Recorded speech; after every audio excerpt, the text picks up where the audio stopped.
Lululemon No Line Wonder Train leggings, first impressions, try on and review. My current measurements are up on the screen. I feel the No Line Aligns when they were first released got so much hype and it was just blasted all over social media, but I don't find that the same thing happened for the Wonder Trains. So I'm here to give you a little bit more about these leggings today. I have on the 28-inch inseam in the high rise in the color True Navy in a size 6, and this is what they look like on. The fabric is called Everlux, so it's cool and sleek on the inside and then soft and brushed on the outside. I'm sure you can see in certain lights here that it's a little bit shiny of a fabric, and that definitely did worry me at first because typically when it's shiny, that makes me think it's gonna be sleek and then kind of slippery, which means it's gonna fall down the waist during movement. So I own these leggings with the front seam. I purchased a few years back. I wanna say this color was called Rhino Gray or something like that.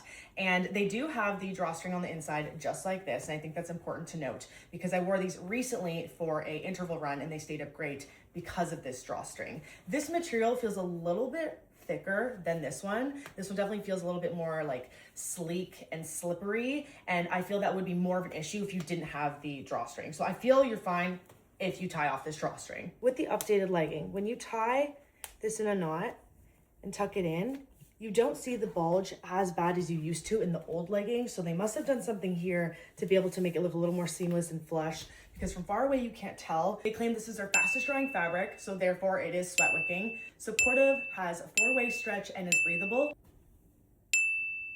So they are squat proof, but because of the fabric, when you squat, the fabric stretches and then you see that shine. I don't love that look, but ultimately I wouldn't be wearing these on leg days. I'd really only wear them for HIIT style workouts or running, so you see a lot less of that shine. The overall fit is a little bit big in certain areas. I do weigh differently than when I did when I purchased these in the gray. I also did purchase these in a 25-inch inseam length, size 6. These are the 28-inch inseam length.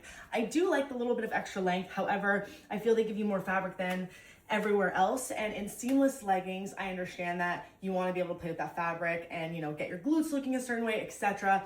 With this type of performance fabric, I don't want the extra fabric, so I find I'm getting extra around my knees and then a lot here, like when I'm bending over, and I don't want all that extra fabric. So I want to see what a size 4 would feel like. I feel I want to be a little bit more compressed and held in when I am running. I also thought it'd be good to mention there is a hidden pocket that comes in the waistband if you want to put your key or credit card in there as well. The last thing I want to mention is I really feel Lululemon could update this seam back here to look a little bit more flattering. I feel it is so straight across, and I feel leggings have come such a long way in the industry with other brands to even just give a little bit more like oomph to that glute and make it look a little bit more flattering. I feel like this just looks very like square, and you know, it's time to update this back seam a little bit. $118 for these Lululemon leggings.